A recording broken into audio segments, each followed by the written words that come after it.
Hey, I'm Joe, and today I want to share with you a handful of resources that I've used that are free for creators. So let's go.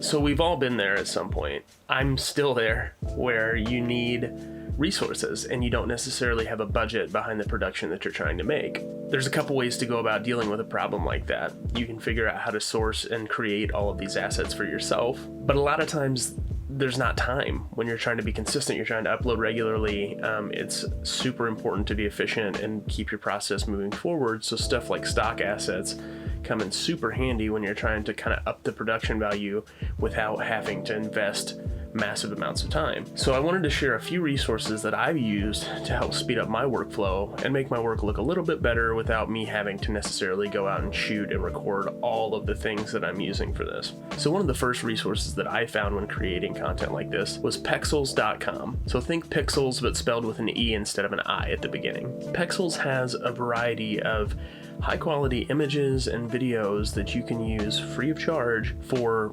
anything essentially. You can't resell them, you can't portray people in a bad light, you can't do a lot of these things, but you can pull these images down and without attribution, although they encourage you to attribute their artists, you can use them in your project. While it can be tricky to search their library sometimes because it's not like looking at an Adobe stock or some other big paid library, there's still a lot of great content in there, and if you're willing to dig around some, I think you can probably find something that will fit your needs. Another similar site that some of you may be familiar with is Unsplash.com. Unsplash is very similar to Pexel, really high quality images, but I found it when I was trying to find additional resources outside of what Pexels had, and Unsplash showed up, and there is some variety there. So when I'm really trying to struggle to find something that I can use for free, if it's an unpaid project or something for YouTube that I'm not getting paid for at this point.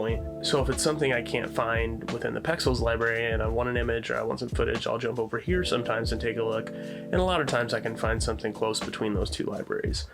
The usage allowed is pretty similar between Unsplash and Pexels. Unsplash also does not require attribution. You can't resell it. You can't take their images and start another stock photo library. But for most of your projects, this should cover you. So let's move on to other assets like music beds. Something I found recently on a video that was shared out actually by Cody Warner. If you're not familiar with him, check out his channel. He's an awesome creator. Is Upbeat Io. Now Uppbeat is a startup company, I believe, that is offering music for free to creators with attribution. So you can sign up on their site to have a free license and go through their content library, and you can download it and use it in your YouTube content for free. They'll provide you a credit when you hit download that is essentially a license that you put in your video description with attribution to the author of the music and the track title, and it says, thanks to Upbeat Io. But it's really as simple as that. You can download and use that music in your YouTube video and then include that credit within the description. And if any copyright claim comes through from YouTube, Upbeat Io takes care of that and you're good to go. This has been an awesome resource for me, and the vast majority of my content on YouTube has had music from Uppbeat in it. Another fantastic resource that I found actually years ago when I was trying to create some content was Freesounds.org, and this is more of a library of sound effects. Now it's like a crowdsourced library of sound from all over the world. You can kind of browse through here and find all this stuff that's contributed by people from all around the world that are running around with microphones recording ambient sound and all kinds of effects. There are a couple different licenses within Freesound.org, so it's kind of funny with the name. Some of them have attribution, some of them are Creative Commons.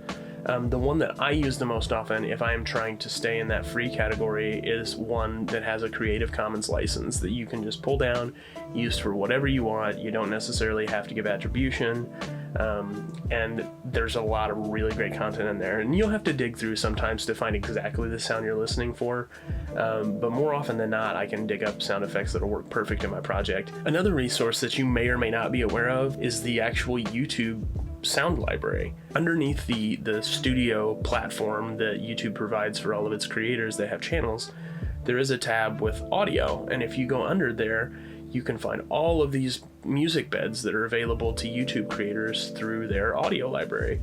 Now they vary, some of them have to have attribution, some of them don't, but they're all fairly high quality tracks. They have a variety of sounds and feels, and they're all available to us as YouTube creators, and I thought that was fantastic. And then finally, the last thing that I would encourage you all to do, if you don't already, go out there and find some blogs or sites on the internet that are in this industry. Sites like Motion Array and PremiumBeat.com, if you follow them regularly on their blogs, a lot of times they'll do promotional freebies that they give out as kind of a way to just thank their viewership, provide some value, and these are often provided with like a commercial license. Now you obviously want to read the fine print and make sure you're using it in a proper way, but a lot of times you can get things like stock assets like light leaks or lens flares or smoke or particle assets that are completely free for you to download for that promotion. Sites like Motion Array, for example, that I mentioned earlier, also sometimes put out graphics templates through After Effects project files that you can download and use in the same case. If you can't find what you're looking for on these free sites and you really don't have budget to go out and find stock or hire somebody to create an asset for you or something like that, you might consider just making what you need. While there's a big time investment for something like that, once you create it, whether it's sound effects or motion graphics, or you shoot your own lens flares, or you do any of those things, you own it. You have the license, you have the rights. You don't have to worry about how you use it because it is your content. And that is a powerful thing. And over time, as you create those things, you can sort of build this library of effects and assets that is wholly yours, and that's powerful. This is something that I personally need to be better at. I have the equipment here to record my own sound effects. I have the camera that I could create some visual stock assets with. I just haven't made the time investment to do so, but it's something I definitely want to explore more, and that's something I would encourage all of you out there to play in a little bit too. So that's it for this one. Let me know in the comments if I missed any and you have great resources like this that you have used. I would love to build up a list down below that people can come to and find great resources for their projects. And finally, to shout out to anybody who contributes to any of these resources. You truly are giving creators like myself who are just starting out a fantastic foundation to build upon and have the opportunity to do this without necessarily spending tons and tons of dollars to buy assets to speed up your workflow. Thank you for what you contribute to the community. Thanks for watching, guys. Again, my name is Joe, and I'll see you on the next video.